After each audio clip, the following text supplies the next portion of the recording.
Okay, so good afternoon. It's been a while, and I thought, well, as I've got a day off and I've got an afternoon free, that we'll do a little impromptu live stream. There's a lot to discuss. A lot has happened in the last 3 weeks, especially in the world of football or soccer. So we know where the next two World Cups are going to be hosted, following the 2026 tournament. We know the 2030 tournament is going to be in Morocco and Spain and in South America. It's a multi-country tournament. And we also know that the 2034 World Cup is in Saudi Arabia. And that is the one that there's been a lot of criticism of the decision by FIFA and Infantino to go down this route. We know that they didn't really give Australia, as the other bidding nation, much time to come up with a bit of tool. But this was sort of known about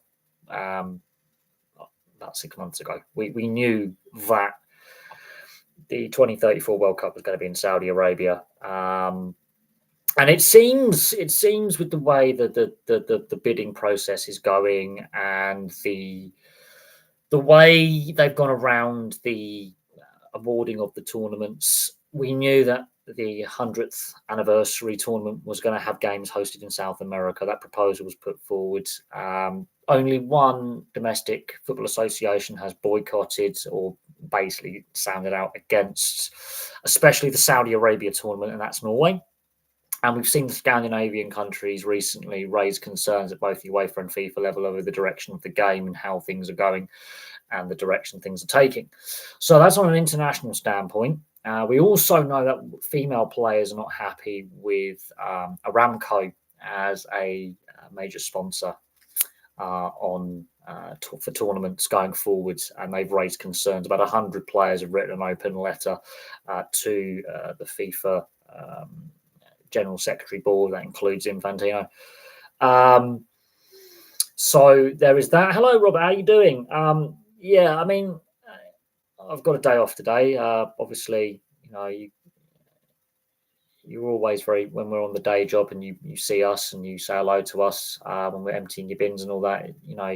It's nice to have that friendly face who because as bin men in the day job, we don't always get the positivity, let's say, from members of the public. So it's always nice to have some positive feedback. But I will say this: don't try and advertise your channel on my channel. I have rules against spam, and I have rules against constant, almost spamming of comments. So just bear that in mind. I have some other rules like, abuse and foul language and derogatory comments towards people. Those rules also stand. Also, what else? What other rules have we got? Try and keep politics out of it. I try and tell subscribers not to share too much personal information, that kind of stuff. And another thing is, there's another major one. Don't ask to become a moderator. I choose my moderators based on how engaged they are with the channel, how long they've been subscribed. Most of my moderators have been subscribed for some time or have had positive interactions with the channel. And other than that, yeah, it's just mostly we talk about sport. Occasionally we have, a bit of a hangout. So the Christmas and New Year live streams, for example, will be a bit more informal. Shay no longer works with us. Ben is going to be in Africa for the next couple of weeks, and Kevin's still my driver at the moment. Although he's got his medical coming up, and when you reach a certain age as a commercial driver, you have to go through regular license checkups and medicals, and they get a bit stricter. It's all to do with health and safety. It's all a bit mental. And when I'm doing the live streams and videos, I tend to leave the day job as the day job, because this is my other income. So I'm focused on discussing sport and discussing bits and pieces. And because I haven't been posting content for the last couple of weeks, I've missed a few. Well, I haven't missed a few major sports stories. I just haven't covered them. So in the football, Southampton and Wolves have decided to part company with their managers. Wolves have already lined up a replacement for Gary O'Neill. Southampton and Wolves are both in the bottom three in the Premier League. So in that regard, we'll have to see if the new guys coming in can turn things around. Man City struggles continue, and there's a lot more mounting pressure on Guardiola. I mean, I think what's interesting is since Guardiola's signed that 1-year extension to his contract, their form hasn't been great. We now know there's more charges that Man City are potentially facing, more than 150. It looks like more like 135. So we shall see what happens with the ongoing investigation into Man City's finances and whether it was all above board or not is continuing. Everton have gotten some new owners. They change every day. As I said, I don't really discuss the day job on here as much. The day job is the day job. This is my other income. So I don't really discuss what I do and the work environment, so to speak. It's all a bit up in the air at the moment. And the next 6 weeks is going to be a bit chaotic. Is the best way to describe the next 6 weeks at work. It's going to be a bit chaotic. And it is what it is. The Christmas period is chaos. But as I said on the videos that I've done today, there's going to be some channel changes. There's going to be some changes to how I do things, which should benefit the day-to-day of the channel, basically, Monday to Friday. Weekends will always be a bit more flexible and a bit more flexible in the way that we do content. But Monday to Friday structure of the channel is going to change, and I'm going to try and work out a schedule that works with the day job and this, and is better for the work-life balance. It has been a bit of a grind the last couple of months, although in saying that, the view counts are still pretty good, the subscriber counts are still pretty good, the growth on the channel has been really, really good. So but as I say, I try and separate the day job from this. So I'd rather not discuss the day job, because guess what? I'm on holiday. I've got a day off. I don't need to worry about what's happening at the depot or what's happening on the rounds until I'm back in on Monday. When I'm at home, regular day work, we don't discuss it. So that's another rule. I don't really discuss much about what happens with the day job unless it's impacting the channel, which it has done in recent weeks, which has created making the work-life balance a little bit more difficult.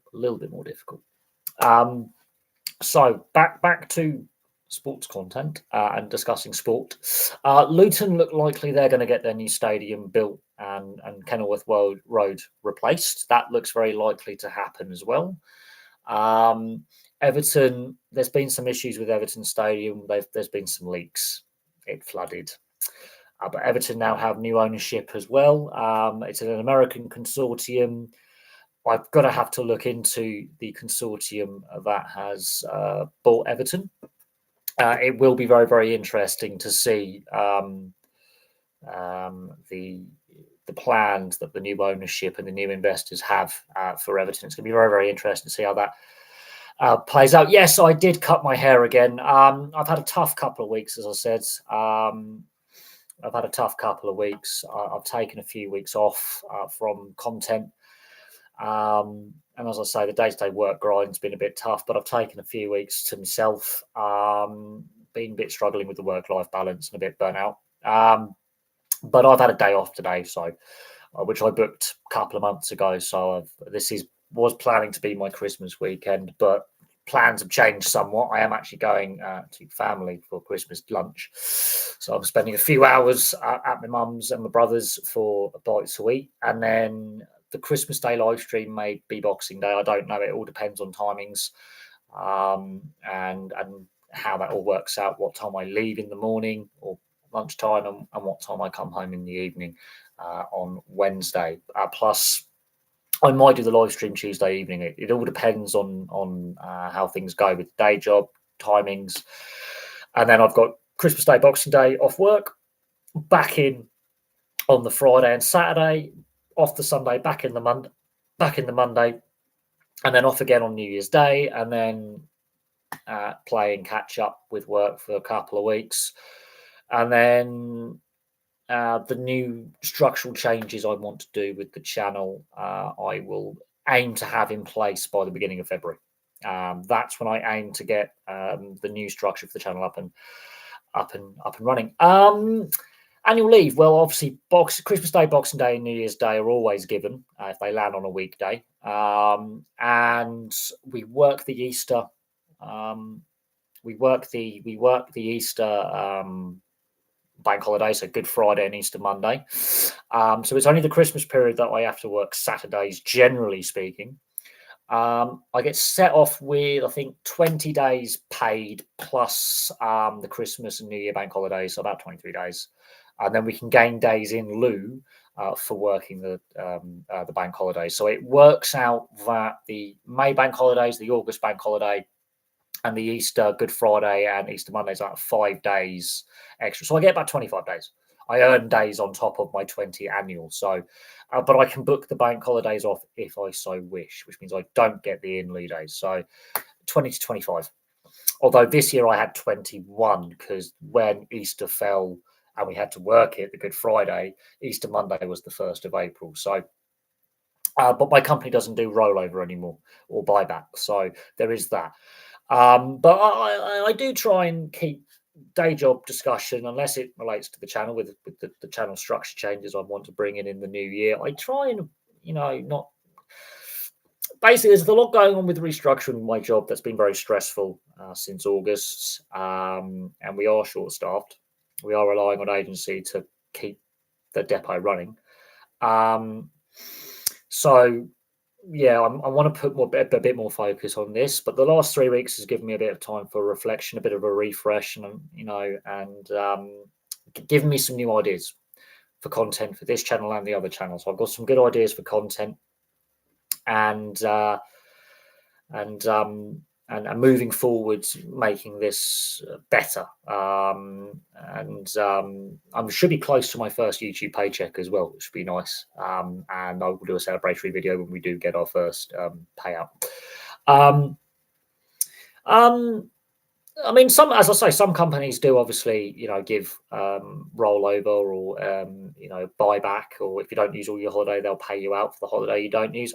Every company and every employer has a different annual leave policy, but there is a legal minimum of 20 days they have to give, plus bank holidays, which works out about 20 to 25 days minimum. Other companies will allow you to bank your holiday up. So some companies will do a rollover, and you may have a full year worth of holiday you can use, or something.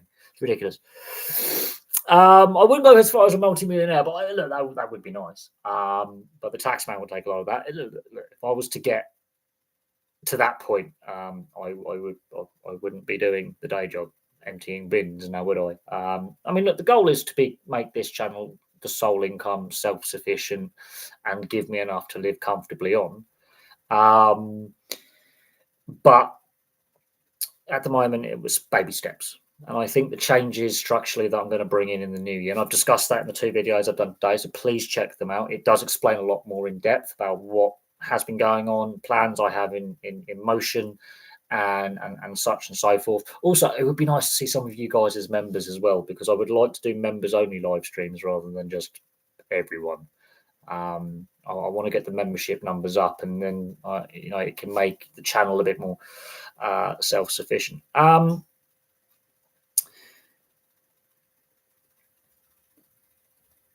Well, the North Sydney Bears, I think they're unlucky right now with the Bears expansion bid to Perth. I think the NRL have gone in the wrong direction going to PNG. You're not going to gain any new fans to the product. I don't think I think that's going to be a money pit in PNG. Personally, I think it's the wrong location. I think the South Island of New Zealand and Perth were the better options, or Central Coast. Again, there's been a lot of player movement, but I do think the NRL have definitely got their expansion direction wrong. The NFL, I think there's a Christmas Day game or a Boxing Day game that's going to be on Netflix Live, which I think is the Chiefs playing. There is a live game on Netflix. So Netflix now are getting serious with the live sport. and live sports broadcasts. Have I been keeping up with the NFL? Not really. Not as much as I used to. As the channel has evolved and as I divert, I divest a lot of time in things. I got bored of the London Series games quite some time ago. I think they've overdone that now. I think it's a less special occasion. At the same, I'm looking forward to watch the Australia India Boxing Day Test match 90,000. Yes, I'm always a big fan of watching the first day's play of a Boxing Day Test match. I used to do it regularly when I used to go to my mum's for Christmas. I would watch the first day's play on Boxing Day. But because I'm back at work the following day, I don't do that anymore. But I would say it was traditional viewing in my household, the Boxing Day first day's play of a test match, normally England playing overseas. But I haven't watched the first day's play of a test match in a while, partly because my mum's dogs won't stay quiet. The old dog used to just lie there with me, the old Finn, the old dog. But Millie and Twiggy, they're still too lively as Cocker Spaniels. They're not, they just won't sit still. But no, I will be doing content. I have planned this for a while, comparing the 4 major leagues in the US, maybe the 5 if you count the MLS, the league commissioners, their tenures, how long they've been in position, and the successes and failures. I would rank Goodell and Bettman as about second. I think the NBA, I think for me, it has the best league commissioner, because he doesn't seem to be in the headlines all that often, and it doesn't seem to be a lot of controversy surrounding the NBA as much as the other leagues when it comes to expansion, relocation, and or any other issues surrounding the league. But I've got to do a video looking at all 4 commissioners and how long they've been tenured, all 5, and maybe an individual video on each of the 5 of the big leagues. I wouldn't be surprised if the NFL goes to Saudi Arabia. Every other major sport has, and whether that's right or wrong, and whether that is the right course of action for leagues and sports to take, is going to continue to create debate as long as Saudi Arabia continues to have the human rights abuses that obviously take place there. It was the same with the Qatar World Cup. While the Qatar World Cup wasn't terrible, it wasn't great. It wasn't the best World Cup, in my opinion. No, I haven't done a Saudi Arabia host of the 2034 World Cup, and I don't think I will. Too much time has passed since it's been awarded, so so it's a sovereign wealth fund. So they've got gas as well. They've got natural gas. The oil reserves are going to last for another 100 years. We're not going to wean ourselves off oil and gas, because even electric cars, which is the biggest con in the world, by the way, my mate Charlie is an electrical mechanical engineer.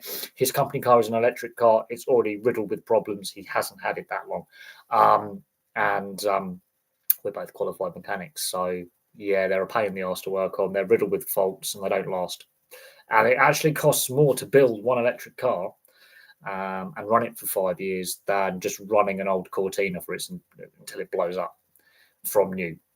It's more damaging for the environment. So I don't believe the electric car revolution is actually good for the environment. It really isn't. It's actually worse for the environment. But but I don't want to get onto that. I just don't want to get on, because I'll go down a political tangent, and we don't want to go there. And already with the way it costs so much money, electric car battery. No, it's 35k. In fact, if anything, replacing a Tesla battery is worth more than the value of the car you purchased in the first place. Putting it out there, and they're wondering why people aren't buying these electric cars or leasing them in the numbers that they want, in the push they want. An old Mark 1 Ford Fiesta will be less damaging for the environment with the legal modifications are required to put on them to make them more emission compliant than electric. Plus, older cars are road tax exempt when they hit 40, and if you're over a certain age, you're exempt from the ULEZ charge in London. So it's all a big con. It's all just a big con. But that's me getting down on a political rant that I don't want to get down, and I don't want to go down there. We try and keep politics off the channel. The problem is when you've got the NRL going to PNG and the Australian government backing it with a 600 million Australian dollar investment into Port Moresby, that's when politics is getting involved in professional sport, much like Olympic sport. It doesn't end well, and I can see the PNG expansion being a complete money pit. I can see it losing money. You're not going to gain any new fans because the whole country's rugby league mad. You're not going to get any new TV viewers because 25 blokes will watch on a little TV in a little bar somewhere on a side street in Ley or PNG or Port Moresby. And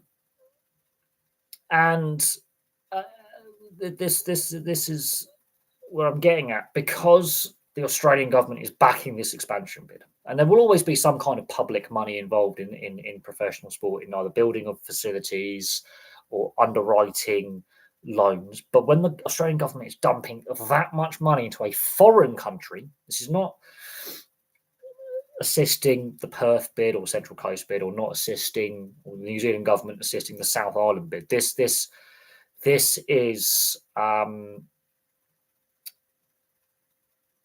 basically, it's soft power. It's the same as Saudi Arabia getting all these major sporting events, and Qatar. They're using their sovereign wealth fund. And there is political underwriting. And you will see this a lot more, because it's going to be harder and harder to find host cities or host countries for Olympics, World Championships, World Cups, European Championships, whatever the major sporting event is. There is going to have to be some kind of where the governing bodies try and encourage governments to underwrite with loans or investment into the thing. I honestly think the NRL have gone wrong. Robert, please stop asking the same question. That is my day job related. I don't want to get into it. I've made the rules clear. I understand you have autism, and I do obviously know you outside of the channel. I do see with my day job, but at the same time, you need to stop asking basically personal questions, not only of me, but of some of my other work colleagues. It needs to stop. Okay, I'm giving you a fair warning. I'm being polite about it. Otherwise, I'll just have to restrict you on the channel.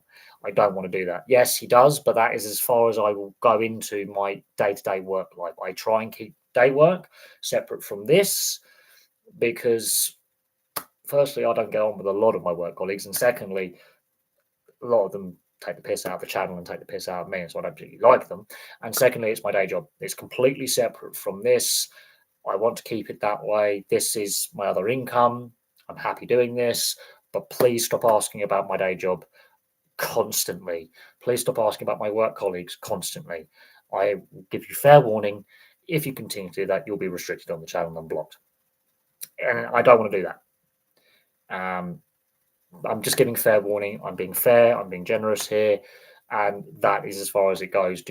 I do not discuss my day job and the personnel's and my work colleagues on here. Firstly, it can get me into trouble, actually, but I do not discuss any of my work colleagues on here by name. I don't discuss management by name, any of that. That is day job. What happens at the day job stays at the day job. What happens here stays on here. There's a separation work-life balance. It's important for me as well.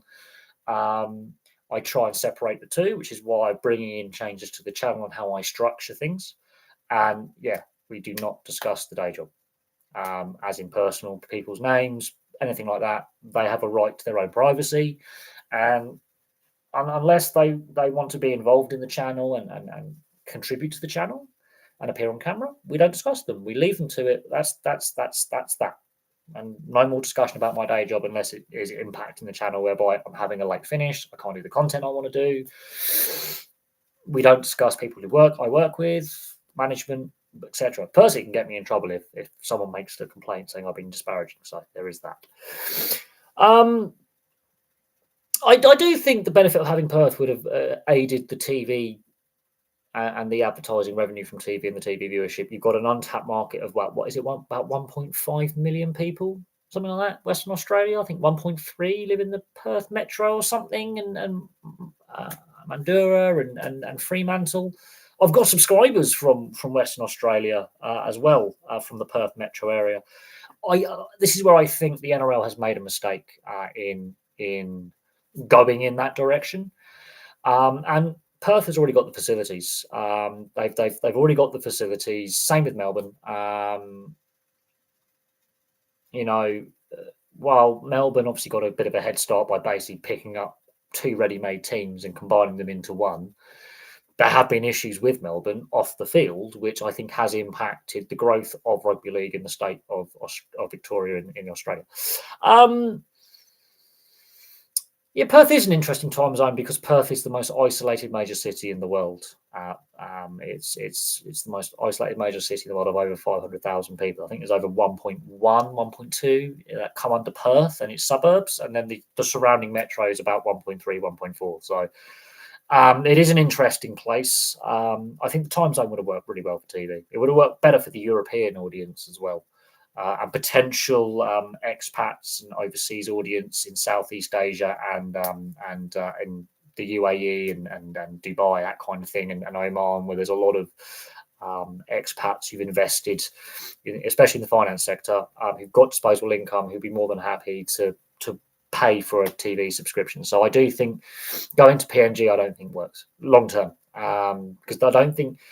Because while they're giving incentives on tax and a compound kind of living arrangement, which is the plan, at the same time, there's a lot of players going, we've got to relocate kids for school, security, a lot of issues in Papua New Guinea when it comes to security and crime rates. And that's going to put a lot of players off.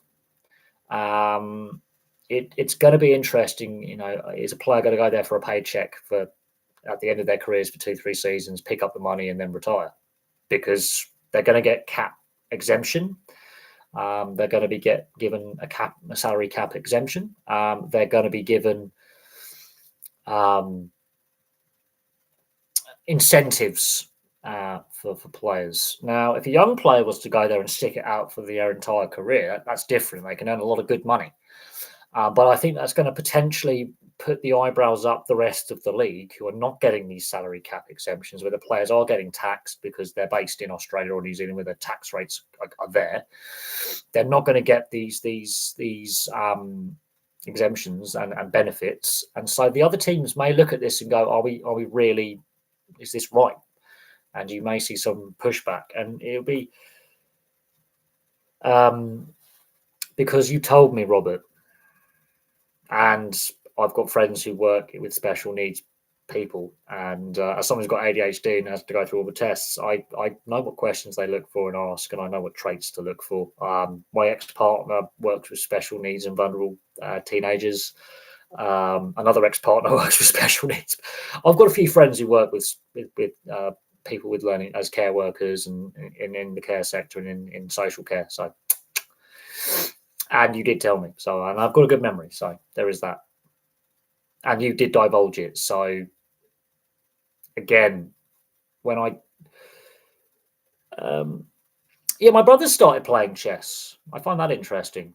He's never shown any interest in any games like that before. My brother loves his games consoles and stuff, like I did when I was his age, but the last few months, my brother started playing chess, and I've got books on the history of chess and how to learn it for beginners and make yourself a better player. Apparently, he's a really good player.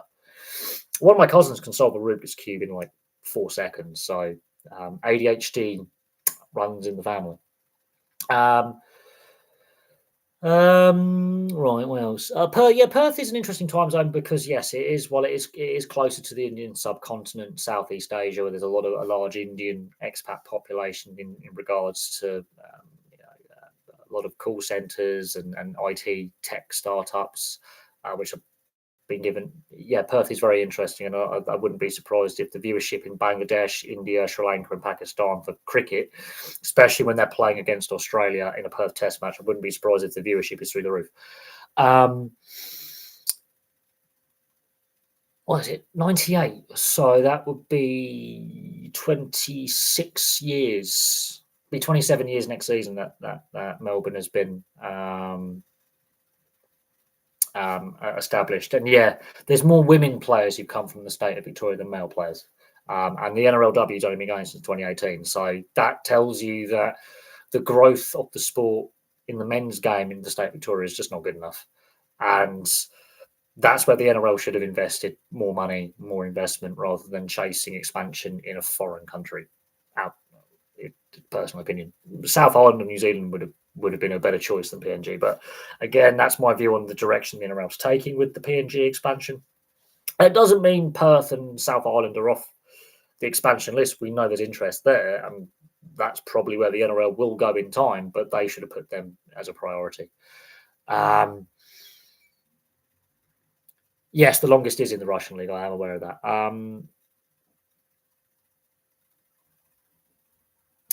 Yeah, but look, when the Craig Bellamy era ends and the next coach comes in, whoever that may be, and whenever that happens, we just don't know how long Craig Bellamy is just going to decide to keep coaching. Then we'll see what happens with Melbourne. But remember, Craig Bellamy wasn't the original coach. There were coaches before him. But let's see what happens.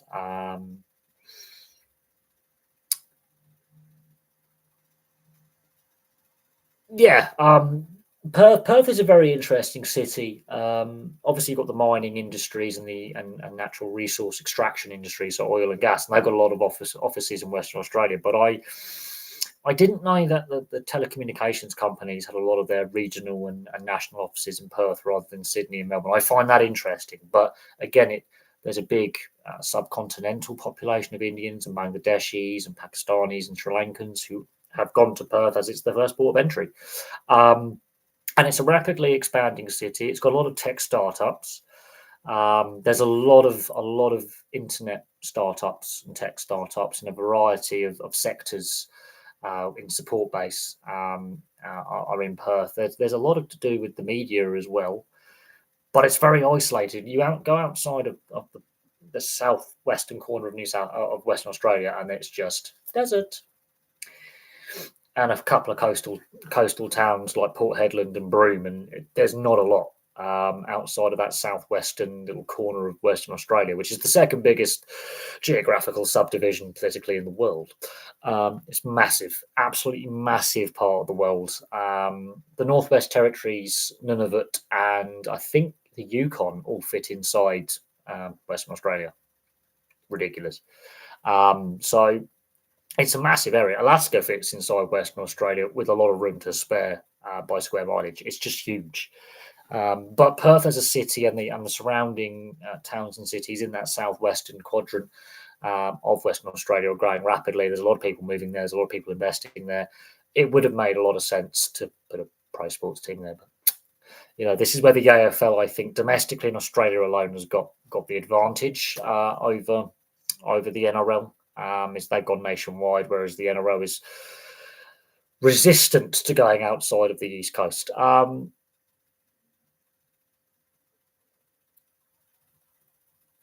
Yeah, I mean, Perth is an interesting place, and I do think the NRL could make a better fist of it the second time round than it did the first time round. I know the reasons why it failed the first time round because the Western Reds, I think they were called at the time. They were paying all the away teams air travel, which at the time during the Super League War and just after, it just was not feasible to financially keep doing it. It cost them a lot of money. They weren't getting the support from the league or the central regional government, and they were just bleeding money. The team itself wasn't bad. The team itself became the Melbourne Storm with I believe it was Gold Coast Crushers or something. So two teams basically folded and became the Melbourne Storm in 1998. Honestly, I do believe now with the money the game has now, the health of the game now financially, a Perth team would not only thrive, it would be successful. But the problem is the last two expansion teams are Gold Coast Titans and then the Redcliffe Dolphins. And, well, Redcliffe are close. The Dolphins are close to being a top 8 side. Gold Coast have been all over the place. They have been, they haven't been consistent enough. So, in that regard, I think I just don't understand the direction the NRL is taking with the PNG over two more solid bids that is going to produce players, new fans, not existing fans to the game. We're going to get new fans and potentially expand the player base.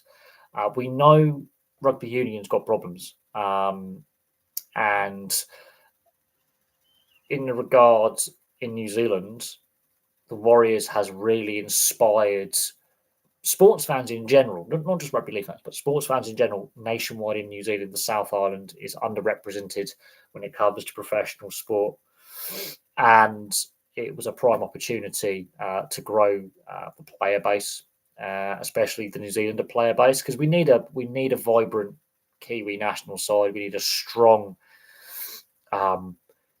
national side from New Zealand. I think that creates a more Australia winning all the time is not good for international rugby league, which is one of the reasons why I think international rugby league has struggled. Is Australia just win too much, and it doesn't benefit the wider game developing into new areas. But at the same time, Perth would have been a good location. Central Coast would have been a good location, rewarding fans that I think have been undervalued. And the South Island, I think, would have been a real, boost, and it gives another rival to the Warriors. So calling them the Orcas or something would have been great. The Invercargill Orcas or the Dunedin. Look, Robert, please stop spamming the channel. I know you've got your own channel. I will check it out, but you're basically trying to promote yourself. And I do have rules about that. I've been very, very clear about that. Yes, very good that you are doing well and you're creating something, but you have to understand constantly spamming is just going to get annoying. There's a reason why the guys with the blue spanners are the moderators. There's a reason, and you're not asking sports questions. You are just being annoying. And yes, I understand that. Yeah, you're not intentionally doing it, but you need to learn that you can't just spam and expect attention, because you're just going to annoy people, and then people will not necessarily understand. But try and keep it sport related. Ask the sports questions, my views on sport. I'm happy to do that. But you have to understand the fact that this is a sports channel. And occasionally we'll have a general hangout and we will have general questions about other things that we may have seen in the news, films, books, music releases, things like that. We do occasionally talk about that. But I haven't really discussed sports stuff for 3 weeks. I've had my own issues to deal with. And I thought, you know what, I've got a day off. I've got a free afternoon. The weather isn't great. We've got a weather warning in place. It's apparently going to absolutely piddle it down. I'm a Blackburn fan. I've discussed that before. But when there's new viewers come along, I'm a Blackburn Rovers fan. And I've done a fair bit of discussion about when we do the subscriber milestone videos. I always mention the channel forfeit when we hit 2,000 subs. I think Melbourne, although they've won things illegally and legally, yes, they haven't grown the game down there. I think that's, again, the NRL has just gone, we'll put a team there, that's going to help combat the AFL. Whereas the AFL, whenever they move into an area, they always look at the junior base, the grassroots base, and engaging with sports fans in general and giving them incentives to come over and watch an AFL game, or incentives to get involved in the grassroots. They seem, the AFL domestically in Australia at least, seem to have more of a grasp of growing grassroots.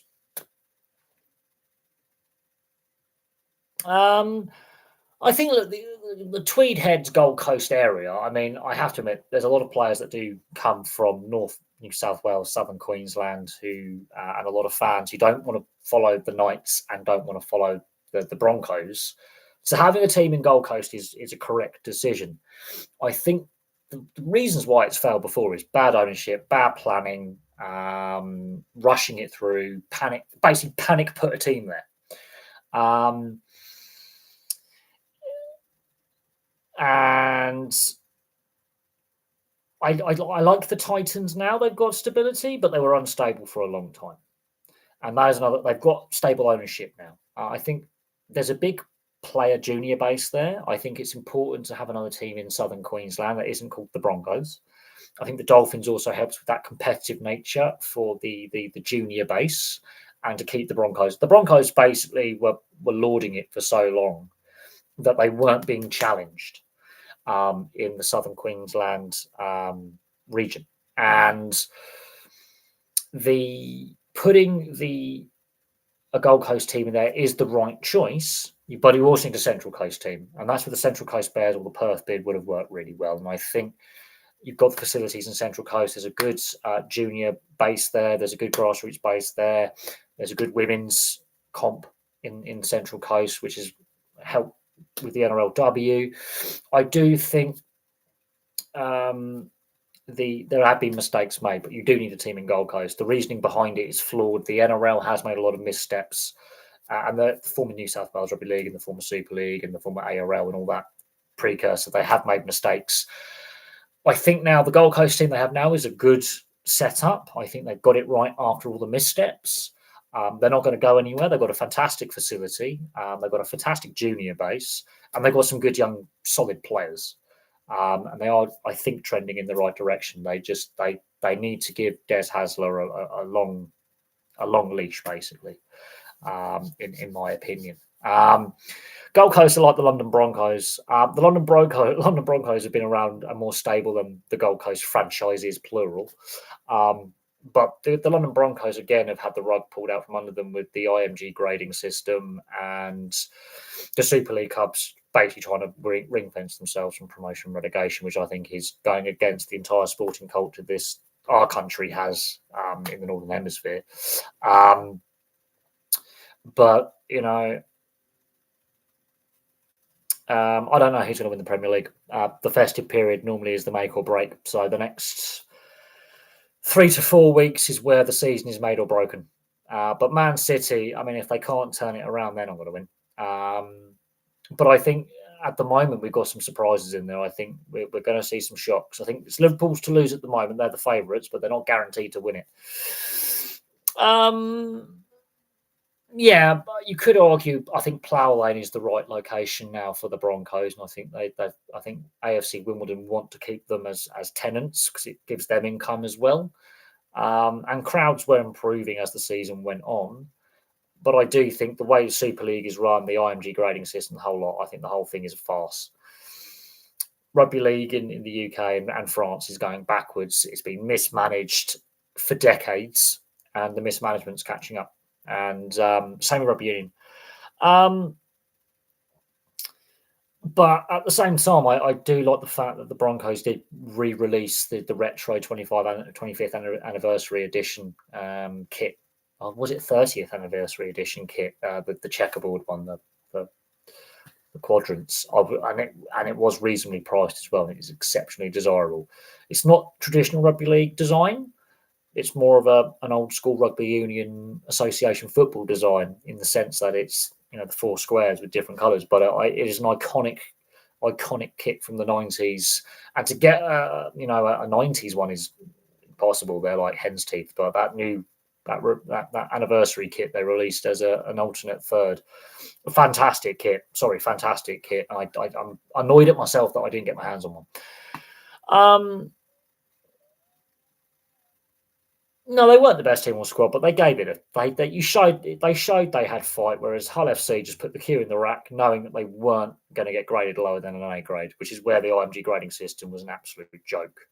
And it completely, they still got there by right. They still won the games that mattered at the end of the season. And people are going, well, Featherstone or Toulouse or blah, blah, blah. And they're bawling their eyes out that their team didn't get promoted. Well, you've got to win the games that matter. And they won the games that mattered. Now, yes, the squad wasn't as strong as the squad, in my opinion, in 2018. I think the 2018 team was stronger. And had they not had that poor start to the 2018 season, I think they would have still remained a Super League side. The IMG grading system is a joke.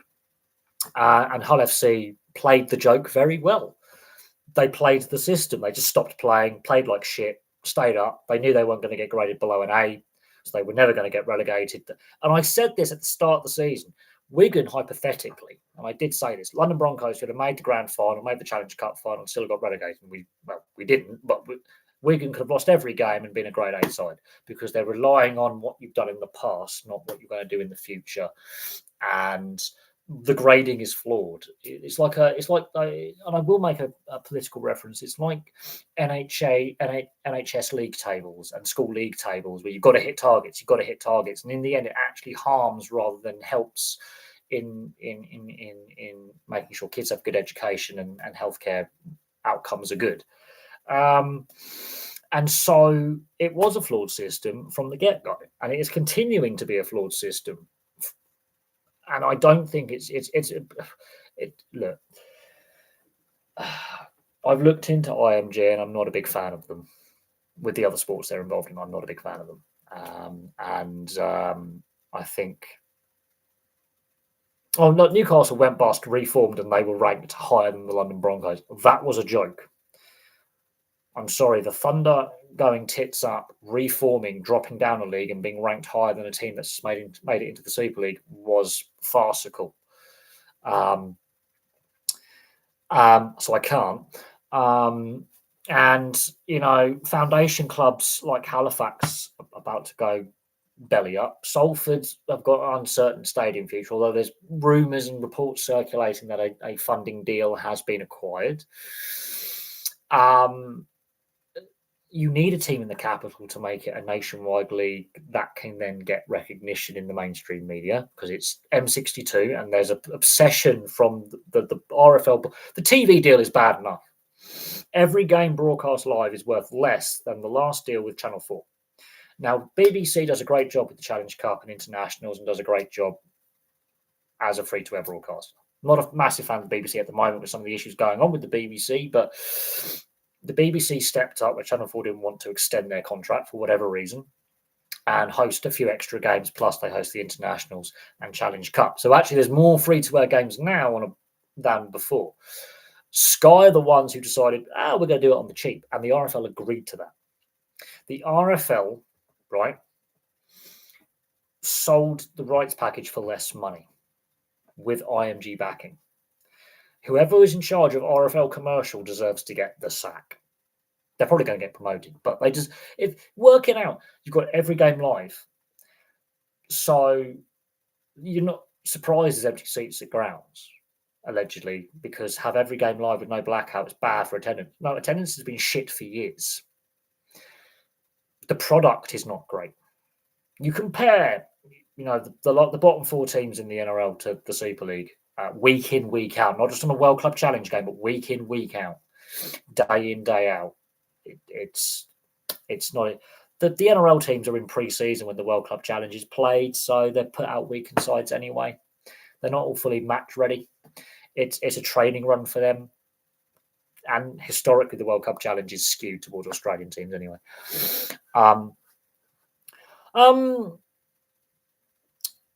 Oh yeah, I mean, look, if Wigan and St Helens, I think even Leeds have lost. I think the 3 biggest clubs all lost money. No one made money this year, and that's with our IMG grading. So when you've got the 2 most successful teams in the history of Super League since, I think Super League was 94, 95. Super League was started.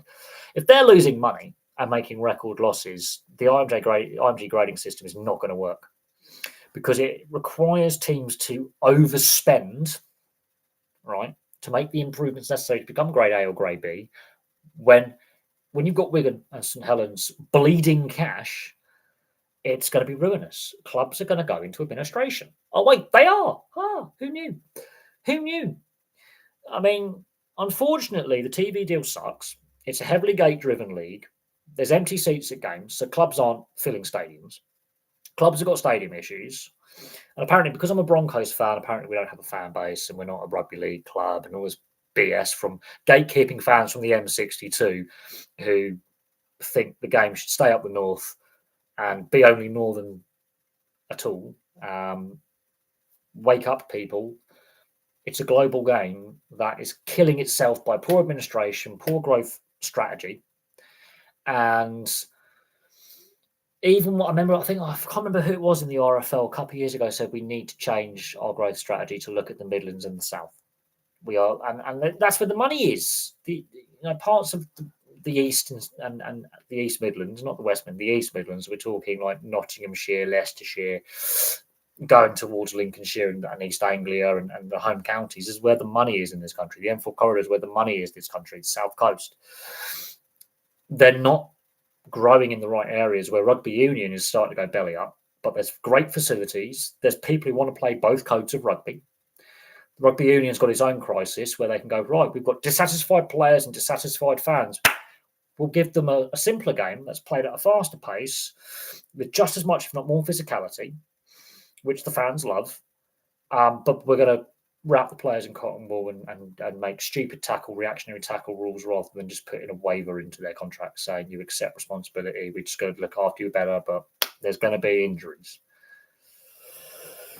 Because the RFL is scared of getting sued by disgruntled ex-players who've not looked after their money well, who've suffered injuries. Every player suffers injuries. Every player gets concussed. I've had concussions. Every player gets a shoulder problem. Every player gets a knee problem. If you invest your wages wisely, you'll be all right.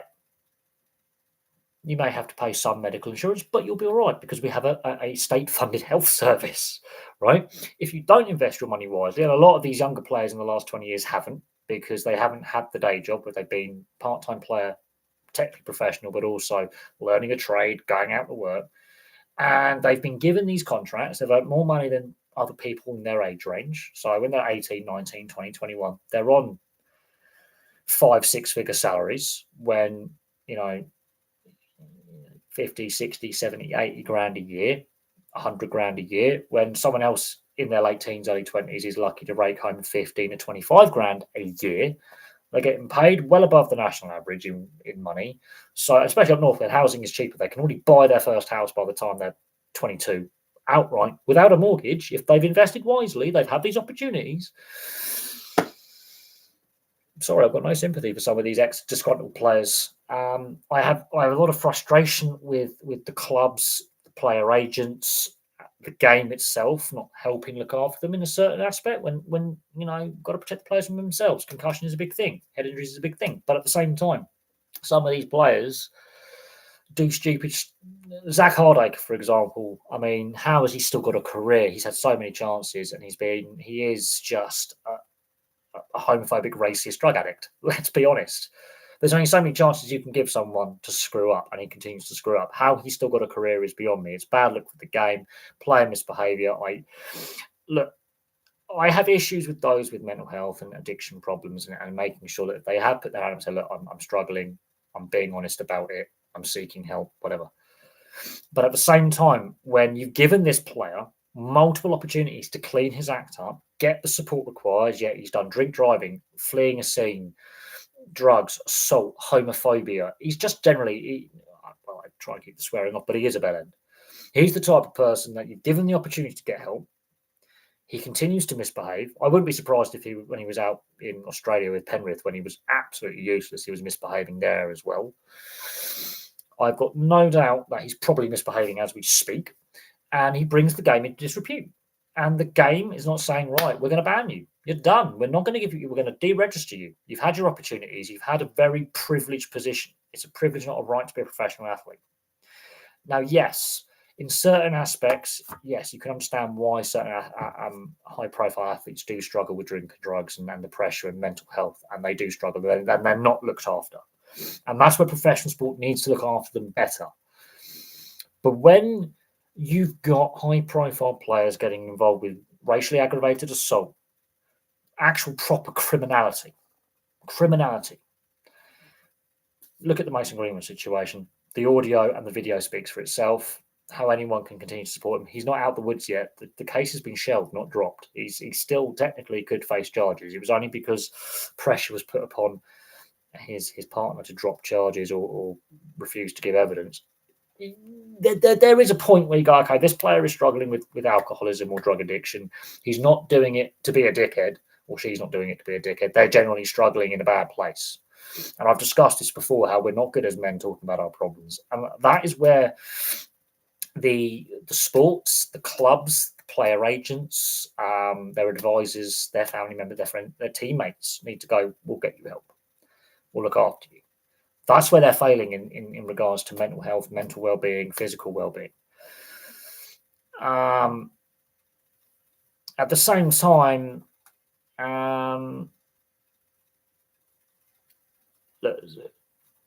Zach Hardacre is one of those players I don't have a lot of time for. There's a lot of players in the NRL I don't have a lot of time for. And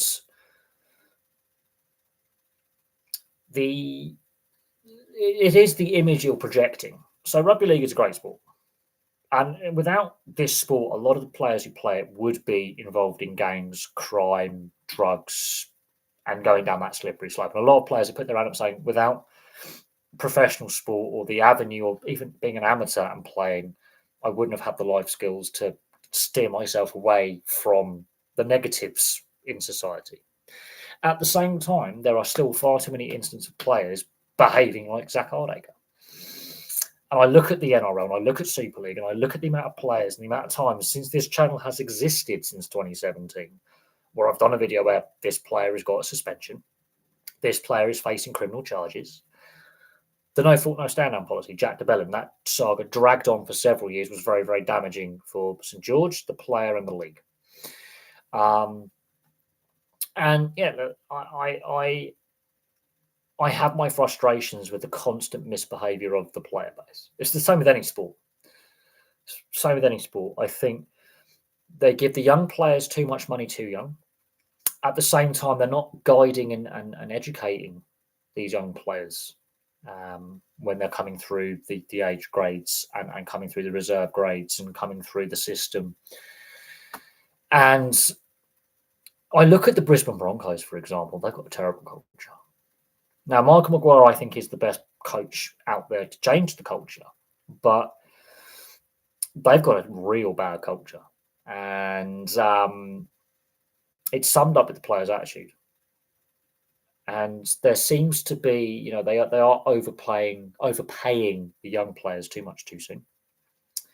And there seems to be now in the last 20 or so years, as we've moved away from professional rugby league, having these players, a lot of them were still had day jobs, but were classed as professionals because they're being paid to play. They're professionals. This is their job. They're told from a very young age, you're going to be a superstar. They build them up. And it's the same with association football, same rugby union, cricket, ice hockey. A lot of these sports, they're not taught. They don't know what it's like to live on the coalface with not a lot of money, struggling. A lot of them are second or third generation players, so they've got a father or a grandfather or an uncle or a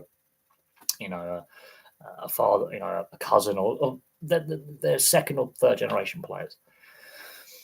And a lot of them have learned a lot of bad habits because they've not been reined in when they were 15, 16. They haven't had to work a low-paid job where they're struggling to feed family. They haven't faced unemployment benefit where they're queuing up at the dole office, and they've been basically spoon-fed, which is the system's problem. This is not their fault that this is how the system has worked over the last 20 or 30 years in a lot of professional sport.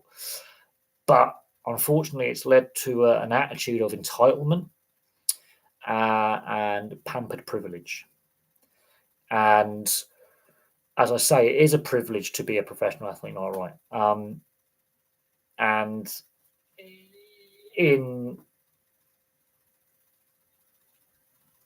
we're seeing that with the bad behaviour.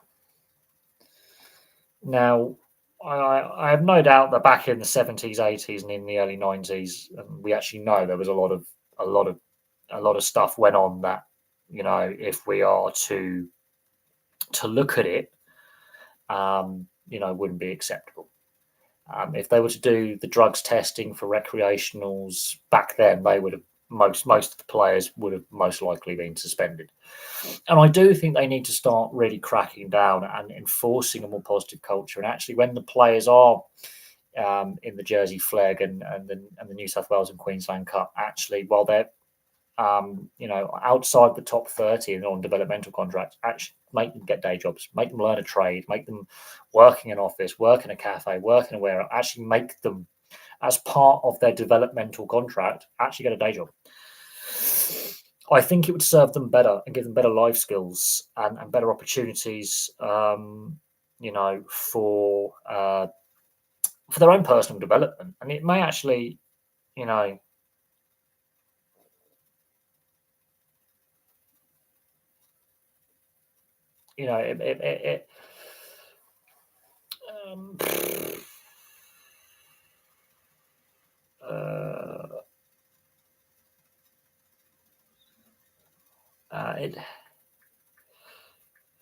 it's an interesting interesting.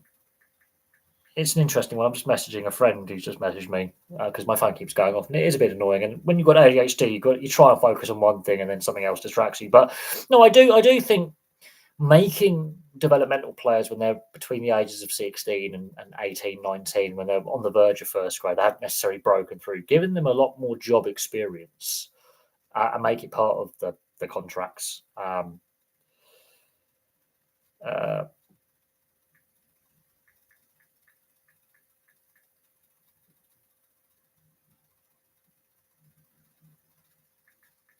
it is an interesting one. It is an interesting one, and I mean, look, I mean, some of these lads had struggled at school. Sport was where they flourished because they were better at the outdoor activities, the physical activities. They probably did do really well on the vocational subjects. Um, and they did struggle, obviously, in the classroom. A lot of them do have ADHD, ironically. And some of them do come from very deprived backgrounds. So the opportunity for university and things like that was limited for them.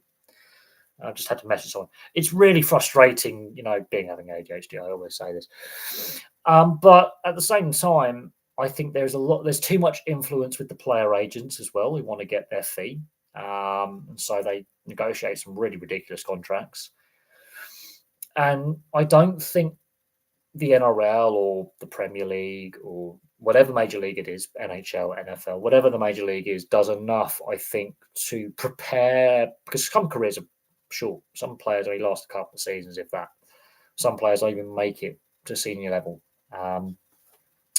I don't from the outside looking in, and I know I'm probably a little bit off base. It doesn't seem like a lot of these young men and some cases women are fully prepared for the reality of not being a professional athlete. And I think some of the responsibility with that lies in the professional sport. And in this case, we're discussing rugby league. The next question could be related to, I don't know, association football, or rugby union, or ice hockey, or baseball, or basketball, whatever the sport is. The professional sports around the world, the players are a commodity and their shelf life is short. It's very rare you have a player who has a 20, 25-year career, plays into their late 30s, early 40s. It's very rare. Cameron Smith, for example, or Gigi Buffon in football as a goalkeeper, he played a very, very long time, played from the 90s through till it's very rare you get a player like that who has a 20, 25-year career at the professional level, from a teenager through to their late 30s, early 40s. Very rare. It also is very noticeable you're seeing a lot of top flight, professional, top level, elite level. They seem to be retiring younger and younger. And now, whether that's with the pace or the physicality of sport getting quicker and more physical, or rule changes, it's noticeable. I'm going to have a look in the average age of a player retiring, or the average age of a playing squad, average age of a professional player in a league. I'm going to have to look at some of these advanced stats. And I'm not a massive fan of advanced stats, but it can be quite telling on a direction a professional sport is taking. Like the NHL, for example, they now have more players under the age of 30 playing more than, I think there's a minimum number, I think quarter of a season or more is classed as you are part of the NHLPA to get pension and all that. There's now a higher proportion of the player base in the NHL under the age of 30 than over the age of 30 for the first time. And that's only been a trend that's happened in the last couple of seasons. We've also seen a lot of rule changes in professional sport to speed up play. We've seen it in rugby league. We've seen it rugby union. We've seen it in ice hockey. We're seeing it in association football, allegedly to speed up play. And that also has a detrimental impact, because when you reach that point where you fall off a cliff form-wise, and it's very, very hard to bounce back from injuries, bounce back from, loss of form. It can be more difficult. Playing minutes, playing time. When you start declining, it can be rapid or it can be a slow decline. Some players adapt their game to longevity. So Cameron Smith in the NRL is a prime example of adapting his game for longevity. You see it with a couple of NHL players as well. Tom Brady, as a quarterback, he adapted his game, again, longevity, and adapted their playing style. But some players, they have, especially in the contact sports, team sports, they have a very brutal physical style that's high energy, high pace, and high brutality, and they retire younger. And unless they're able to adapt their game and take on a more, I would say, leadership role, less physical role, which could, it's difficult. So, as I say, some players are done 30, 31, 32. Other players go 35, 36, 37. Some players in some sports push 40, 41, 42, 43. But it's more rarity now rather than the rule. I do think players are retiring younger. Golf is about the only sport with a lengthy pro career. And I've been very fortunate. Same as snooker. Snooker and golf are two sports with darts, I suppose. Golf is quite a strenuous sport physically with the golf swing and the forces you actually put through your body. Cricket's another one where a lot of players play into their late 30s, early 40s, especially batsmen. Bowlers, not so much, but batsmen, especially specialist batsmen. But again, you look at the forces that have been put through your body and some of the injuries some of these players do sustain.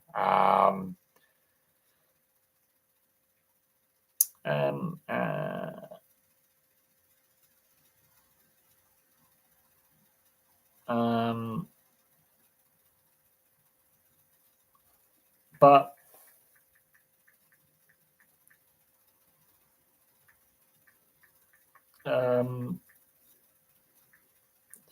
it's all relative as well. I mean, I look at obviously, and I think everyone in darts has beer guts and out of shape except for record appearances is normally a goalkeeper. Not always, actually. If you look at my club histories that I've done, especially when I look at clubs that let's say haven't had a lot of trophy success, but they've got some interesting records, and I look at the player who holds appearances or consecutive Ironman streak, a lot of them aren't goalkeepers. A lot of them actually, surprisingly, are not goalkeepers. They're either defenders or central holding midfielders. Sometimes a striker as well, depending on how they play the game. But a lot of clubs do have the record appearance holder as the goalkeeper. But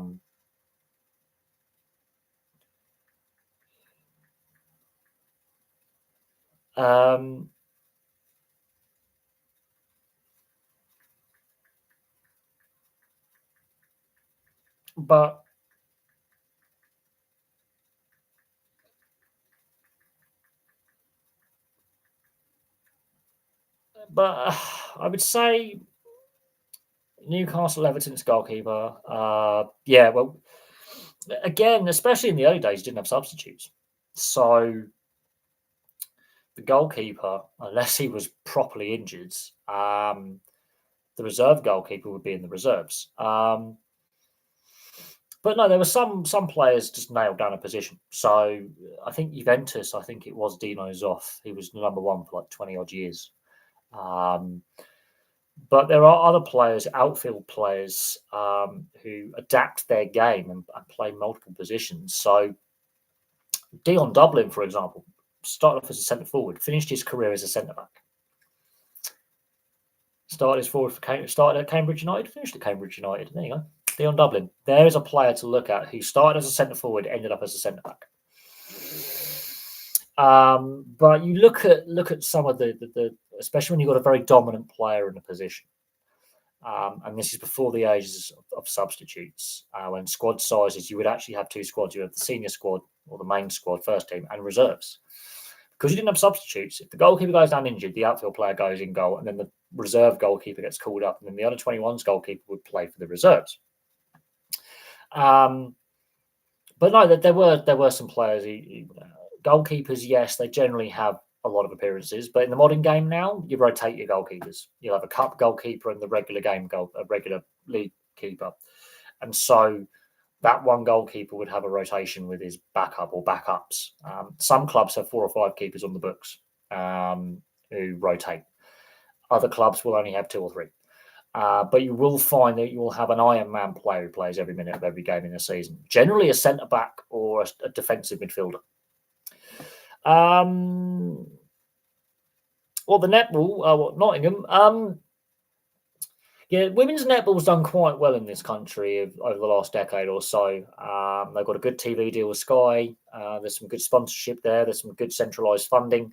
But when certain locations drop a team, it is a problem, and I think that's an issue with, like, I wouldn't say it's a minority sport because a lot of women obviously play and watch it, but it's a niche sport, and when you've only got a limited player and fan base for it, the money just isn't there. But the fact they've got a decent media rights deal that's worth decent money for the sport as it is, I think that helps.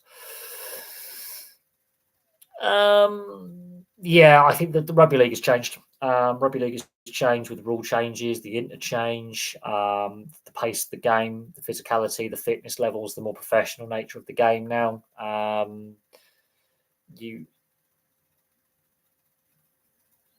Oh no, you could still barge the keeper into the net into the 70s. You could physically knock him over the line, even if he had control of the ball. It's only been in the last, I'm going to say 40, 45, 50 years where you can't just flatten the goalkeeper over the line. That's how Bert Troutman broke his neck in the FA Cup final for Manchester City and played, I think it was a good 60 minutes with a broken neck. Honestly, the sport has evolved. Every sport has evolved, and you look at it, and you look at the evolution of rules. You look at the evolution of equipment, playing surface, the kits, substitutions, recovery times, fixture lists. There is a lot of.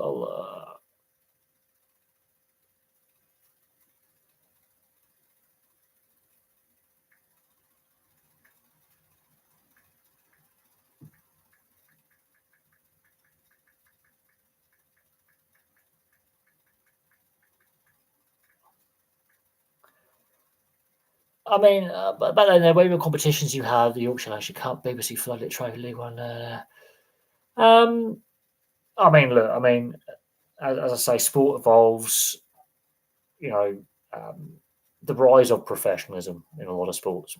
Sport is more professional now. I think players are possibly overcoached now as well. There's a big discussion around load management of players. And some players are saying, actually, we do need to have a limited number of games. We can't go past X amount number of games if we are to maintain fitness. And there's a point where you're playing too much. And I do agree with that.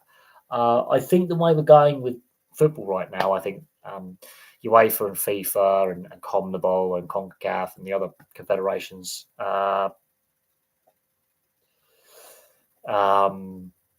think the Club World Cup, I think is a stupid idea. It's money driven.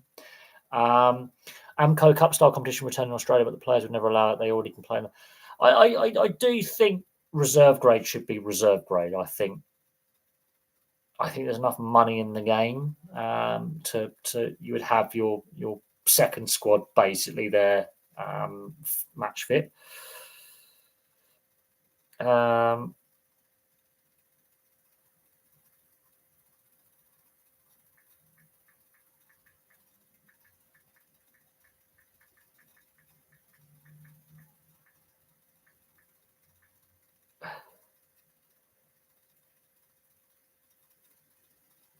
But I do think if we're talking about load management, training load management, there are some keyboard warriors who think the game is going soft because there's less fighting in rugby league or there's less fighting in ice hockey, even though there's still a fair few punch ups depending on what league you watch outside the NHL. You look at the amount of games they play, and if you're talking about not only regular season but playing finals, state of origin, representing your country, the various games that get played and appearances, it's ridiculous. professional athletes do put their bodies through a ridiculous amount of brutality for anywhere from 5 to 20 years, and sometimes 25 years. And, you know, it. I think the issue is post-retirement for a lot of these players, and what happens post-retirement and that transition from being a pro athlete into an everyday human being, because they've been in the not only a professional athlete. A lot of them don't have a massive media presence or a massive social media presence, and therefore just they get paid to play rugby league, they get paid to play cricket, football, whatever, in whatever league at professional level. And then there's the superstar players, and they're the ones I think that we just generally forget about post-retirement, because they have this big media presence. They're in the media a lot. They're in the public eye a lot. And I think it's probably harder for them to transition if they decide, I don't want to be a coach, I don't want to be an administrator, I just want to go into running a business or just everyday work, just become a normal human being. But they can't. It's almost, you have to stay involved in the public eye in some way, shape, or form. Now, some go in transition into the mainstream media, others transition into sports media, others do transition really, really well into another form of entertainment, acting. A lot have done acting post athletic career, and others do really struggle. I always use the example of Paul Gascoigne. And because he is still alive and he is still struggling with drugs and alcohol, and he has his relapses, and he has really struggled massively with bankruptcy, all sorts of issues. But football let him down. And I think some of his former teammates are partly responsible for the situation we find Paul Gascoigne in now. Yeah, he did some bad things with his domestic violence. We can't excuse that. We can't let that slide. But at the same time, the way the media, and if you watch the Paul Gascoigne documentary, it is heartbreaking stuff, because it shows how scummy the media is, both sports and the rest of the mainstream media. And at the same time, I think society needs to take a bit of responsibility because of the obsession with the cult of celebrity. And some of these high profile athletes do have a difficult time transitioning into being just an average Joe in the street.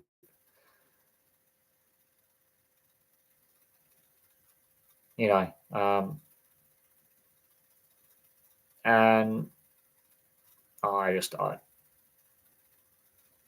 well, you also think with the NRL there should be the teams that don't make the top 8 should have a secondary post-season competition for the bottom 8. Potentially, it might also give them an extra revenue stream, but at the same time, you've got to earn the right to make finals. You've got to play well enough to make finals, and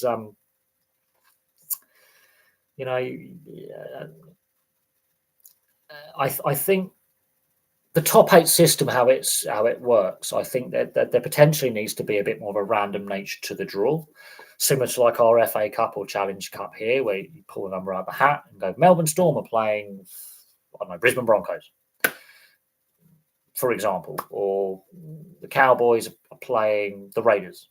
You pull it out of the hat. It's not just like, and I wouldn't give necessarily the top 2 out the top 4. If you lose in the top 4 in your first week, you have to play again. But if you win, you get a bye run. I wouldn't do that. I would just do it straight knockout. I wouldn't give. Or you could try seeding, where you play round 1 of the finals and you seed yourself for the one that is the knockout. I think, as I say though, I do think potentially you have as an idea to encourage the bottom 8 or bottom 9 teams now to potentially have something to play for post-season.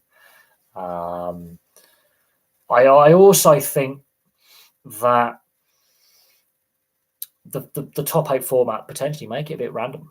Like literally pull the names out the hat, numbers out the hat, like we do with the FA Cup. So it is a random draw. So you don't know if it's 8th versus 1st, or 1st versus 2nd, or first versus fifth, or fourth versus third. It makes it a bit more interesting and a bit more random and uncertain because um,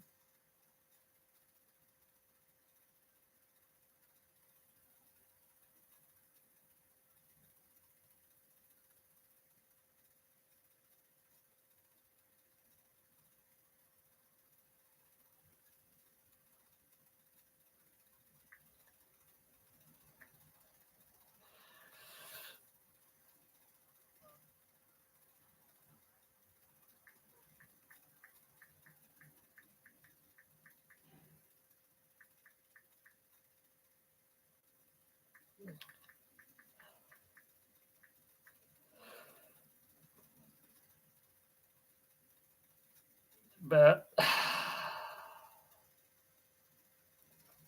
they also belong to the New South Wales NSWR wildcard entries. Again, I would I would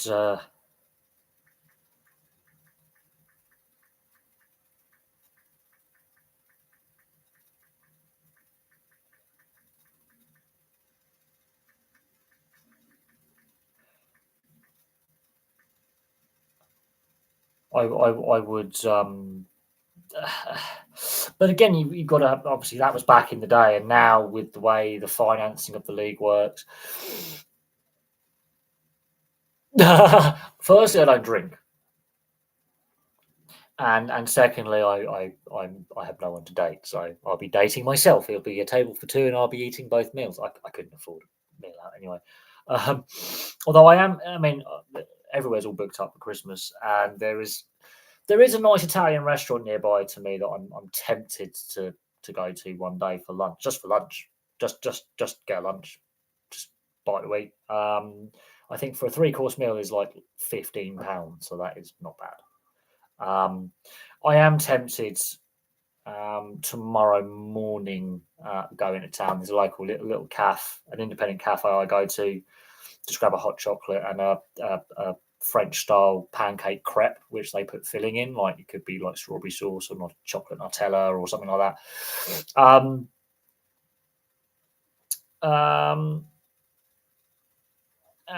But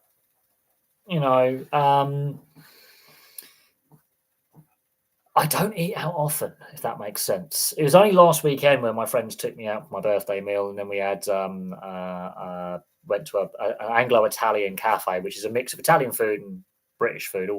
So you get a nice fry up, but at the same time you get some nice ciabatta bread sandwiches, which I had a toasted ciabatta bread sandwich, which was fantastic, and a pub lunch. I don't normally eat out, if I'm being honest. I'm a takeaway guy. I know that sounds lazy, but I'm a takeaway guy. I don't have to deal with waiting for a table, the waiter having to deal with 5, 6 tables, people being on the pub meal we went to, the birthday meal I went to was fantastic. The waitress was brilliant. The food was fantastic. The atmosphere in the restaurant was fantastic because there was a Christmas staff party for someone an office that was having their staff, but they weren't obnoxious. They were actually really polite and friendly, and it was not overly busy. There was a lot of spare tables. It was a nice restaurant. It wasn't crowded. It was nice, and we'd obviously reserved our table, so we had a table for 6, which was fine. They were dog friendly, and my friends have got a dog, so they didn't have to pay, leave the dog at home, so they brought the dog along, and so we had a nice evening. The pub we went to, the pub was brilliant. The pub was fantastic. The 2 tables either side of us were obnoxious bastards. The table behind, and this is what I don't like. If I'm having a meal out with my friends, we're just going to have the food's good, the countryside's good. We talk about the location. We talk about potentially coming back, potentially, what we're planning. Okay, we've got some ideas for, let's say, the garden shed the garden workshop you want to replace with a log cabin. That's what we're talking about. Table behind was like, I work at a law firm. We charge £500 per hour. They were obnoxious and rude, and they were bragging about how much money they make per hour on a client. The other table were just rude. And they had their own, again, this pub was dog friendly, so our mate's dog is under the table, just relaxed. He's calm. He's got his chew toy. He's got his treats. He's behaved, very calm. He's very good in public. They bring their dog in. It's a massive Labrador, not well trained, very obnoxious, very loud, very rude, and you could hear, and it wasn't a pleasant experience having the meal out. The meal itself was fantastic. The pub was brilliant. Staff were fantastic, really friendly, very professional.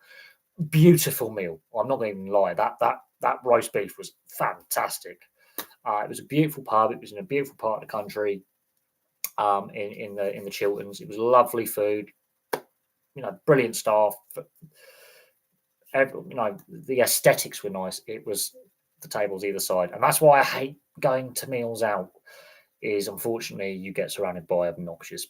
It's like me and my mum. We went in the summer. We went and had a pub lunch at a pub we used to go to near where my parents used to live. Lovely. It's a lovely place. It's lovely, and they've done a lot of extension to the pubs. It's got a lovely dining area. Lovely fields all around it. And we sat down. We ordered our meal, and we were just catching up. We hadn't seen each other for a few months. It was nice to have a catch up. It was nice to have a day out. And again, the tables all around us, phones out. I mean, there was 2 people Instagramming their food.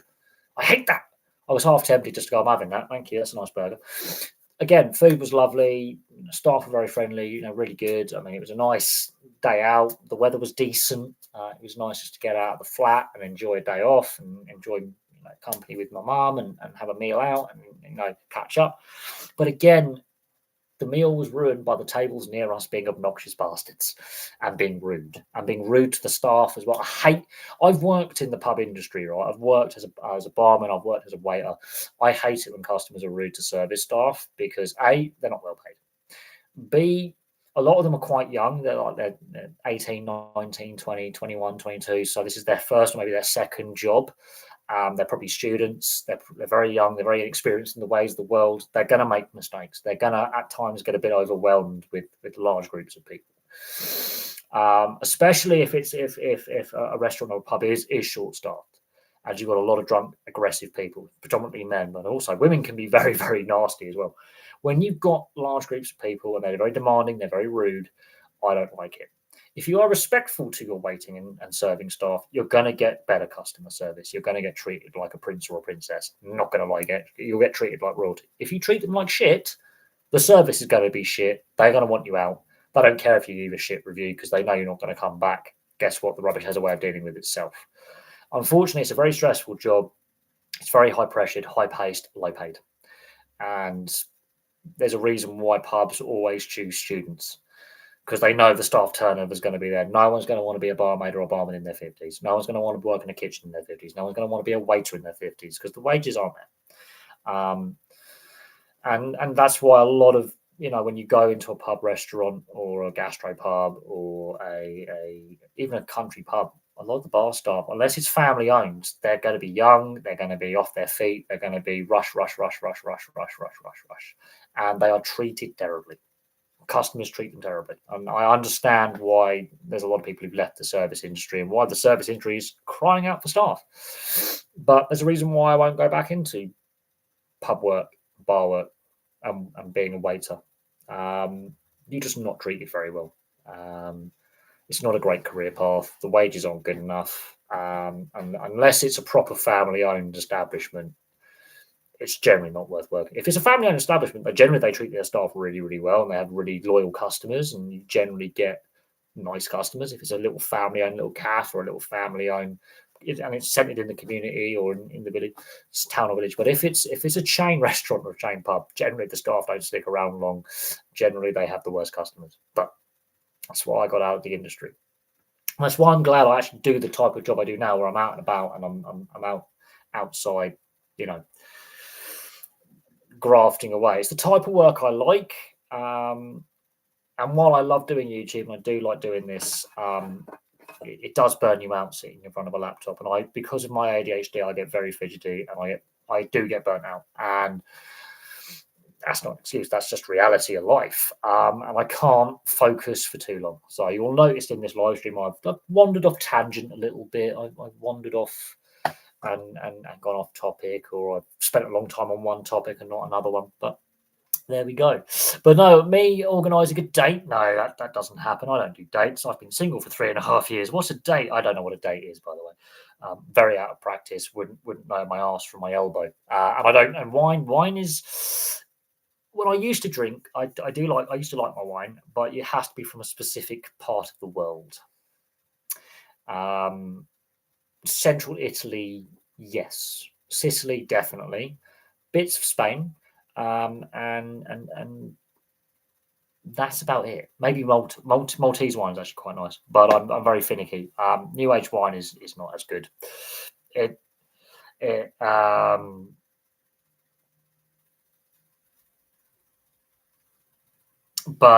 you know,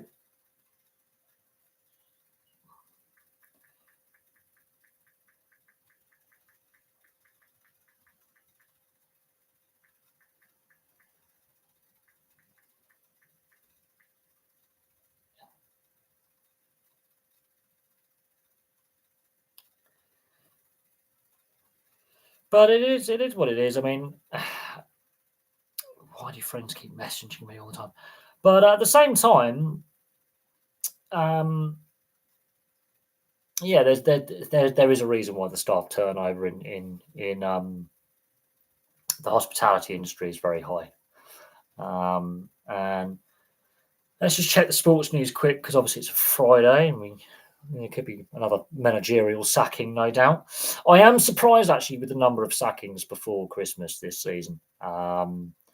And I'm surprised with the spate of them. They've all been happening very, very quickly in the last couple of weeks. And I find that very interesting. Let's get down to the sports news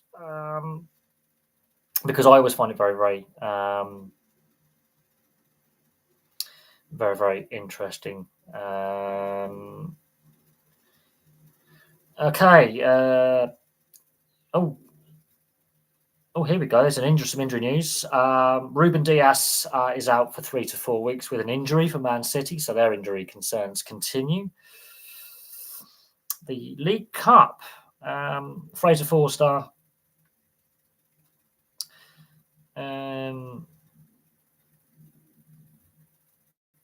Wow. So both goalkeepers in the Man United Spurs game had a real shambles. Mason Mount is out for several weeks with a leg injury. He lasted 14 minutes against Man City. We don't know how long he's going to be out for. He missed 5 months. He's basically, since he's joined Man United, he's been plagued with injuries. The RFU chairman, Ilube, has stepped down. Tom Ilube has stepped down as the RFU chairman. And there's been issues with the RFU with their executive bonuses, considering the game is making massive losses. And there's been a lot of anger below the rugby premiership at the state of the game with rule changes, financial issues, and ring fencing of the premiership. So there's issues with there's a lot of issues in the world of rugby union, and it's not just an RFU issue. It's a much bigger issue than that. Juric is close to being Southampton's new manager. Ivan Juric, he's been hinted at Russell Martin's replacement. He's looking likely to get an 18-month contract. We'll see. There's a world silver athletics medalist, the 5,000 meter silver medalist from Budapest at the World Championships. Mohamed Katir has received a 4-year ban for tampering after falsifying travel documents surrounding doping. So there's that. Sports news. Warren Gatland is to stay on for the Six Nations with Wales. There's been hints that Warren Gatland may be pushed out as Wales head coach. Abby Tierney is the WRU chief executive, and Tierney's admitted that Warren Gatland's position is under the spotlight because of it, Wales losing 12 in a row. They play their first match on 31st of January in Paris against France, and then they face Italy. So the Six Nations starting a little bit earlier this year. They've had a review.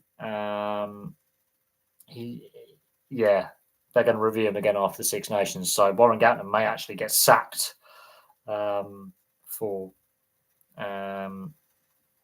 Dele Alli has left Everton. Oh, this is interesting. Dele Alli says it's the right time for me to. He's cut his ties. He's been a free agent since his contract ran down in June, but he's continued with the training trial with Everton.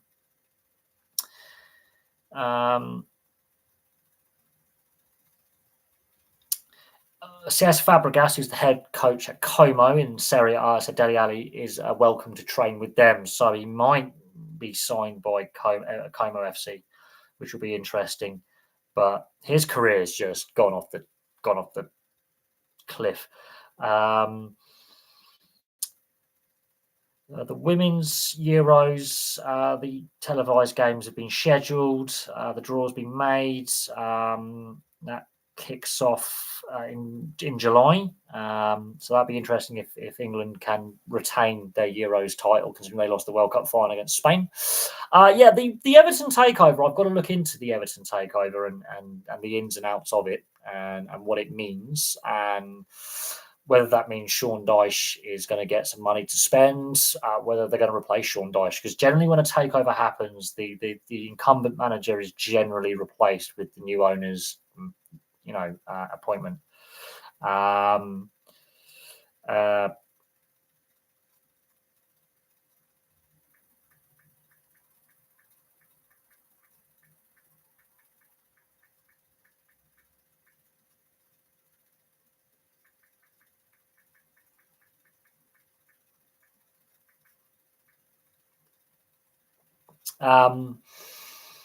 So it will be interesting to see what happens with Sean Dyche now the takeover has been completed, how much money they get given to spend in the transfer window, considering Everton have made a lot of losses in recent seasons, and they have struggled, and they haven't really they've been all over the place, haven't Everton have really struggled in recent seasons. They've been involved in relegation scraps. They've had points deductions. It's going to be interesting to see what happens there.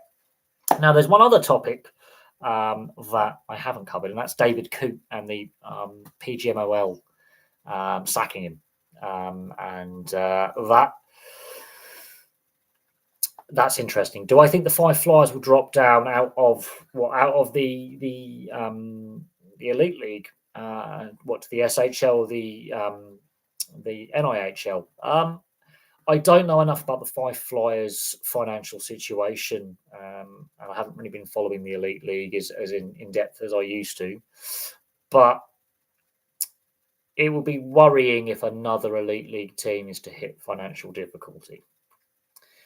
But in ice hockey in general in this country, it always seems every postseason, every off-season, there's restructuring of some kind, a team going bust, a team struggling financially, arena issues, funding issues. I would have to do a lot more research into the Five Flyers to understand fully what's going on. As I say, it's been a few years since I've really followed the Elite League in any depth. I think the Edinburgh Capitals was a warning sign before the pandemic that there were issues at play, and we know that there are other teams at various levels where funding is a massive issue, and arena availability, arena issues. The Five Flyers is one of the oldest professional ice hockey teams in the world. And they've been in continuous operation since the 30s. So it would be a shame if the Five Flyers would either A, drop down a level, or B, go completely belly up. But the reality is there's not a lot of money floating around in professional ice hockey in the UK. While it's a better financial position now than what it was 20 years ago, and there's been massive growth in participation, and the fan base is solid, and youth participation levels are up, and the various developmental leagues and basically bar league teams, as we'll call it, or social teams. There is obviously a player base there, and there is a fan base there. The TV deal isn't fantastic. And some of the arenas are on the small side. So it is a gate-driven league. So they're heavily reliant on gate receipts for income. and it's a merchandise-driven league as well. So they are very, very reliant on fans and attendance and fans buying merchandise. The TV and media rights deal is not great. It could be better, and this is a recurring theme. It's the same with rugby league. The Super League TV deal is shocking. It's actually worse than the last one for more games. So make of that what you will. So I do think professional football in this country has skewed the media rights landscape and caused a massive imbalance in the revenues that are available. And while we have the most professional depths to the pyramid and more professional clubs and professional depth in English football than most of the world, if not all of the world, I do think the way the TV rights and media rights and sponsorship and how that's all been divvied up, I think has hindered a lot of other sports, and in some cases is driving other sports almost to bankruptcy. There isn't the, how do I put it? There just isn't. There's a finite amount of media right cash, and professional football in this country takes the majority of it. And the other sports are scrabbling for broadcasters to basically show their games live. And when you look at the professional sports, a lot of them are basically hand to mouth, reliant on fans and attendance and fans buying concessions and merchandise. And that's before they pay the bills. That's before they pay the arena costs. That's before they pay any leases, any, all that other stuff. So that's after they've paid the players, and they to make any money, if they do make money, they are heavily reliant on fans and attendance. And now we know that the two most successful clubs in rugby league are losing money at record levels. So Wigan's and Helens. And we know that rugby union is beset by money problems, and there is a massive backlash against the governance of the game and rule changes that the game is bringing in, and player drop off unless kids and adults playing at grassroots level. Rugby league's in the same boat, and ice hockey's in the same boat. Now, ice hockey as a sport is the fastest growing sport in the UK. However, there's a finite amount of money, and it's a very expensive sport to participate in. And I do think the Elite League has made some mistakes with their media right deal. I think they're too obsessed with trying to protect fans and attendance rather than try and grow the fan base through the media rights deal, where they can reach more households and reach a wider audience. And there's been some high-profile negative incidents which have tainted the reputation of the sport. And the Adam Johnson tragic incident, I think, is a negative. And it's the same across Europe with a lot of sports. You look at football in France; it's in crisis. So the Five Flyers, we'll see what happens. We'll see if a funding solution can be found. But a lot of these sports teams are struggling financially post-COVID, and any issues that were there pre-pandemic, so 2019 or before, or even 2020 and before, have been made worse because of the cost of living crisis. Less disposable income for the average fan in attendance will probably be, from a working class, maybe middle class background. They don't have as much disposable income to spend. So if they were going to every home game, they now may be going to half the home games. If they were going 5 times a season, maybe they're going 3 times a season. They're reducing their spending. So they're less likely to go to games. They're less likely to spend more on merchandise. They might not replace their jersey for a couple of seasons. They save up money because jerseys are expensive. They may not buy food or drink at the arena, which hurts, revenue streams for the arena operator. And it's the same up and down the country, whatever sport you look at. It's the same around the world, whatever sport you look at. A lot of fans are being priced out, which does actually hurt the sports teams themselves. They're trying to make money, but it actually is hurting their revenue streams. But at the same time, you need to look at the media rights deal. We need to know, a lot of it'll be. I'm going to have the thing is, as I say, I haven't followed the Elite League for a while. I haven't been to an ice hockey game in 5 years. And again, that's to do with my living situation, moving further away from where the teams are based, lack of transportation, heavily reliant on public transport, and it is the cost. It is the cost. While ice hockey is one of the cheaper sports to go and watch at a game, it's still expensive. It still adds up. Um,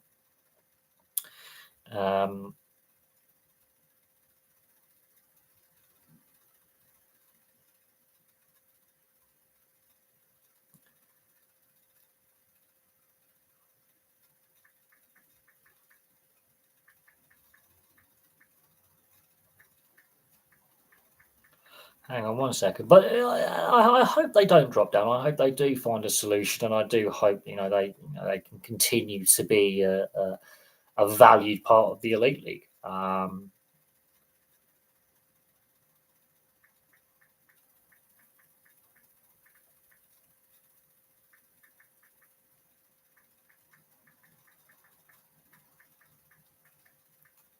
But at the same time, pro sport is a business. Pro sport is a business, and as I say, in a very profit orientated or business orientated world now, where the commercial aspect has really taken over and gone into overdrive in the last 10, 20, 30 years, depending on the sport.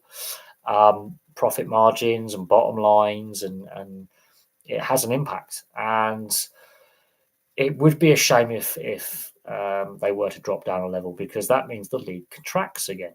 And that is a problem when you've got more people playing and watching the game than there has been in 30 years. It's not a good look when the league contracts, especially when other leagues are expanding in the same sport. So the NHL expansion, I guess there's been a relocation in there, but expansion is on the discussion board again. And it's very, very likely before the end of the decade that the NHL is at 34 or 36 teams. And that is going to mean more players are needed. And that means more players from outside of North America are going to be drafted, and player development is key. And if the sport is to continue to thrive in this country and grow in this country, you need as many professional teams as possible, and you need a vibrant, healthy, competitive league. And I think the league is better with 5 flyers in the Elite League than out of it. But at the same time, a lot of pro sports teams are struggling to pay their players and non-playing staff. We've seen issues with teams struggling to make payroll, and administrations. We've seen layoffs. Even Manchester United are laying off staff, and they're one of the wealthiest football clubs in the world. And there's been a discussion about how the financial restructuring off the field is working with Sir Jim Ratcliffe. A, increasing his stake, and B, the way non-playing staff have been treated, having their bonuses reduced, having their hours cut, layoffs, changes to their contracts. It's not going down. He's not winning hearts and minds. He's not winning the PR battle. He's not winning the hearts and minds of not only Man United fans, but football fans in general, with how he's acting and how he's going about the restructuring, which may actually down the line hurt the club in recruiting new staff at some point in non-playing roles, be it in administration, at the club head office, in the catering department, in the club shop or shops, because there's a couple of Man United club shops around Greater Manchester. I think in the Trafford Centre there's a couple as well as the club shop at the stadium. So basically, the support staff that help the club function on a day-to-day basis, if they are being impacted by having their staff party gone, staff bonus gone, these are people who work hard on low wages, day in, day out, are being hit the hardest. And you can criticise the Glazers all you want for basically the team not performing well, mismanagement of the playing side of things, and how that works out. But they did treat the day-to-day employees really well. They looked after their employees. And the slashing of the non-playing budget when it comes to the day-to-day running of the club with the day-to-day staff, I don't think is the way it's been handled is bad. And down the line, it could prove hard to recruit staff down the line, when staff being laid off, they're going to go, you don't want to work here. You're not valued here anymore. You don't want to work for this club. You've got Man City there. You've got other clubs in the Greater Manchester area, other sports teams. They value their staff more. Apply for them. Apply for their. Doesn't matter what department, be it in the administration side, the media arm, where you're engaging with the mainstream media through their media department, the social media arm, the club shop, the tea lady, the catering staff, whatever it may be, the stewards. If they say you don't want to apply for this club, you might want to apply for Sale Rugby Union Club or the Salford Red Devils or Salford City Football Club down the road, Man City, the reconstituted Bury, for example, Old Bethlehem. Other clubs in the Great Manchester area, other sports teams, if you want to work in that environment, you might be advised by someone who's worked at the club who may be a family friend. Don't apply there. Then the reputation comes around that they're not a nice organisation to work for. They don't look after their non-playing staff. It gets hard to recruit. When you have a bad reputation, it gets hard to recruit, which then will impact how some players actually see the club. Oh, I don't want to play for that club. They've got a bad reputation. They don't look after. They don't, because this is a real thing. People think pro athletes don't pay attention to how the non-playing staff are treated by ownership. If the ownership treats the non-playing staff who make the day-to-day thing tick, if they get treated like shit, players go, I don't want to sign for that organisation. It's got a negative reputation. I don't want to sign for that club. I'll sign for insert club here. Any club. So that's been doing the rounds on social media, and he is increasing his stake. So he's actually investing money into the club. He's a very wealthy man, yet he's slashing and restructuring the club from within. Yet there's been no effort or no attempt to repair the stadium, maintain the stadium, invest in the stadium. But he's more than happy to lay staff off and reduce staff wages and bonuses and staff hours. So he's going to get a bad reputation when he does have full control. The Glazers may be bad at many things. They looked after the club staff at all levels within the organisation. They made sure they were well paid, well looked after, given good bonuses, staff reward. They were rewarded for their hard service. Some people have worked for Man United their entire adult lives in various departments behind the scenes that we sports fans don't see. And what is circulating on social media, it doesn't paint Sir Jim Ratcliffe in a very good light, and doesn't paint the Ineos group in a very good light. And once you get that bad reputation as an organisation, it's very, very hard to lose it. It takes a long time to build up a good reputation. You can lose a good reputation almost overnight. And there are several clubs that have a very, very, very, several sports organisations across the world that have a very bad reputation when it comes to looking after the non-playing staff, the people who make the club tick, who make the organisation tick. As I say, from the tea lady and the club receptionists through to the catering staff who cook meals, to the club shop staff who work in the club shop, to the arena staff. If they're treated well, you're going to have a good experience there. There's a good aura around a club. Players are willing to sign, job security. You don't have a lot of layoffs. You have a lot of job, people work there 25, 30 years, get a good pension, get well looked after. But when you have a bad reputation like that, it's hard to recruit staff. And then it becomes hard once that gets known around the sports community, because people do talk, they do work in the industry. It gets hard to recruit staff and also get players to sign. When they find out that it's a negative atmosphere, other players talk. They go, well, there's a lot of negativity around. We haven't seen Mabel, the tea lady, for a while. Oh, she's been laid off. Oh, but we haven't seen so-and-so around the training ground on let's say, the facility side of things. Always used to say, I've been laid off. That negativity does players talk. And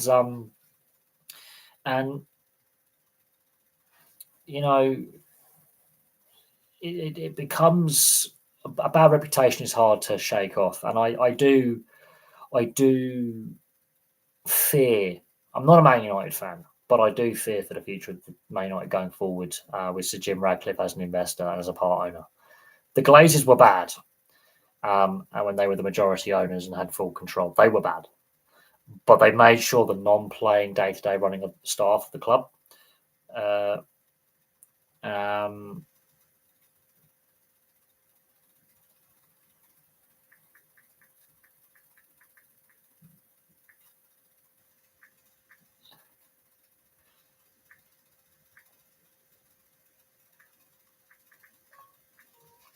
I do. It's one of them. I mean, there's a lot going on social media, and it, there's a fair few clubs that have a negative reputation when it comes to looking after their staff, as I say. But as I said, another big thing that I did miss was the David Coote sacking by the PGMOL. And there's still a lot of questions being raised about the standard of refereeing and the culture within the referees, kind of as well. But his dismissal, I think it was going to happen. There was too much out in the public domain that was very damaging. And he was fully aware of what he was doing when he was being recorded. In one of the recordings, he does say, shall I say, if this gets out, I'm sacked.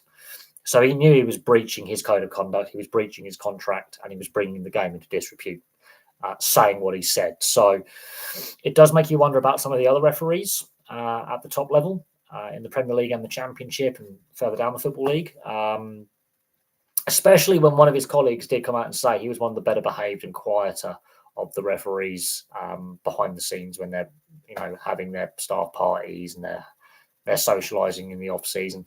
When it was known publicly that he was one of the quieter ones, it does raise a lot of questions of the culture within the PGMOL and the culture within the referees fraternity, should we say, and Howard Webb as well as his boss. I think there's a lot of pressure on Howard Webb.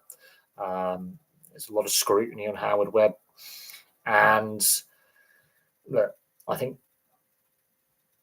in the fullness of time, I think David Coote will probably give a more in-depth interview and come clean on the situation and his issues and whether that means more referees get thrown under the bus or exposed for doing things they shouldn't.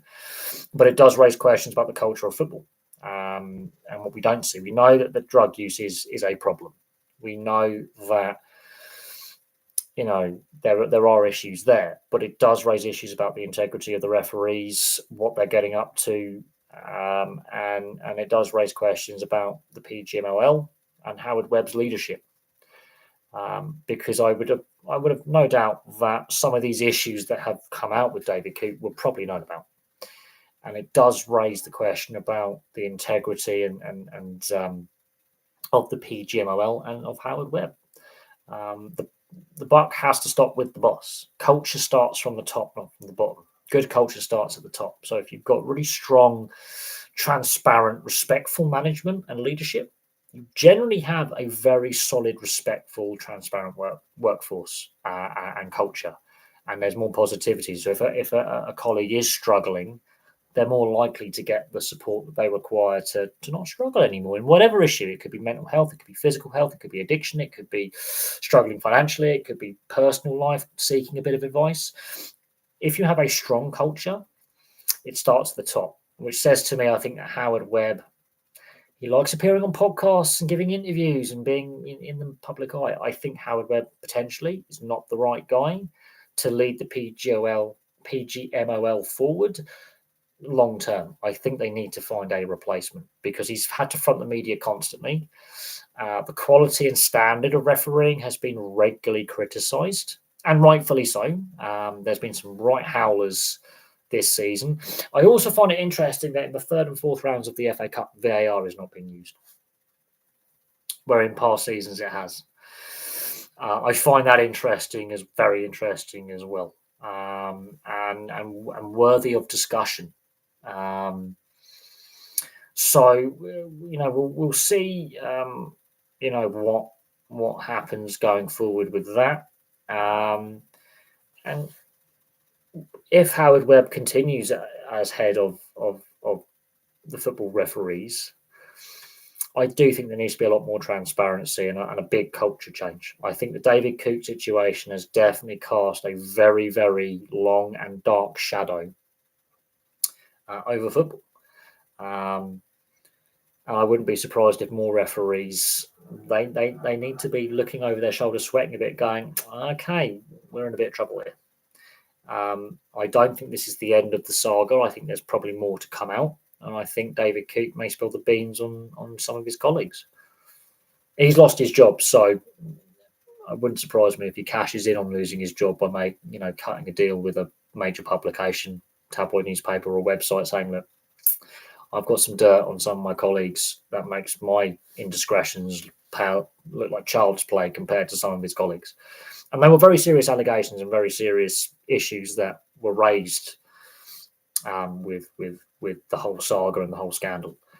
But this is not the first high-profile match official in a sport who's been exposed for breaking the rules. There was the NBA ref back in 2008, 2009, and I've done a video on him, and I forget his name. It's really annoying, but there was a very high-profile NBA ref who was done for fixing matches and fiddling on the betting, and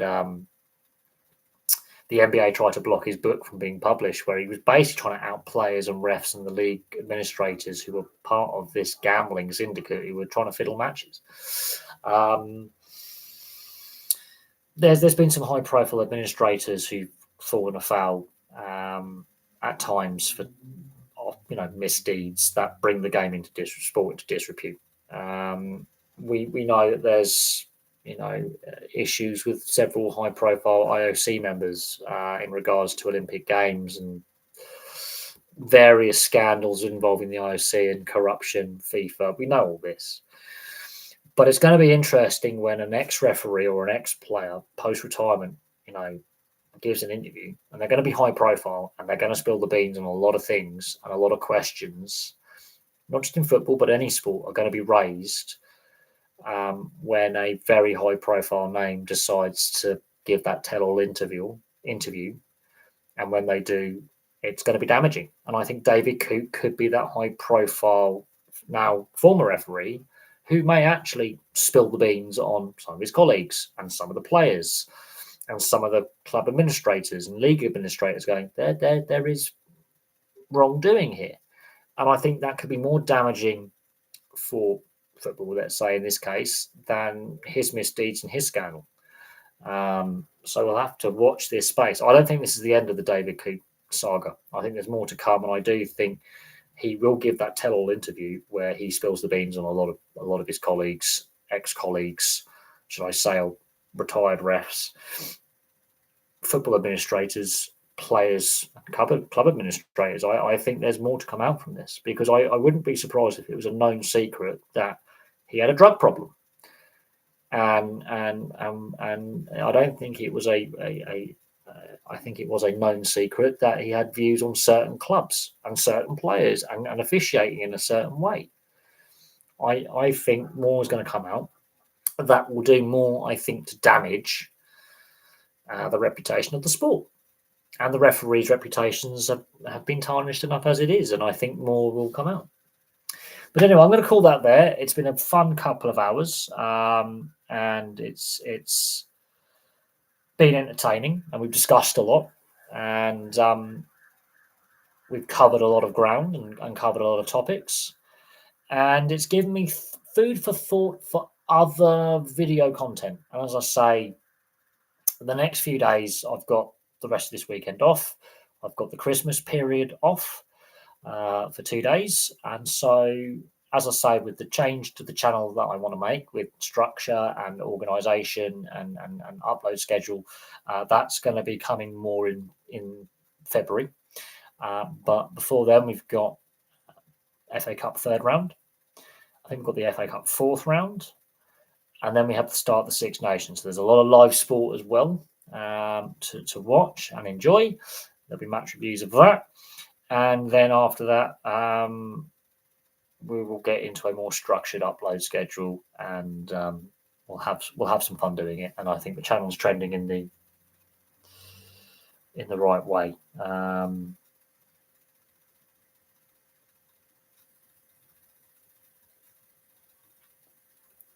So there we go. Anyway, thank you very much for watching. I really appreciate all the questions, and it would be nice to see some super chats and super thanks in there, and also some of you guys sign up for memberships. I want to grow the membership base on this channel, and I think having more structure with the channel will help with that.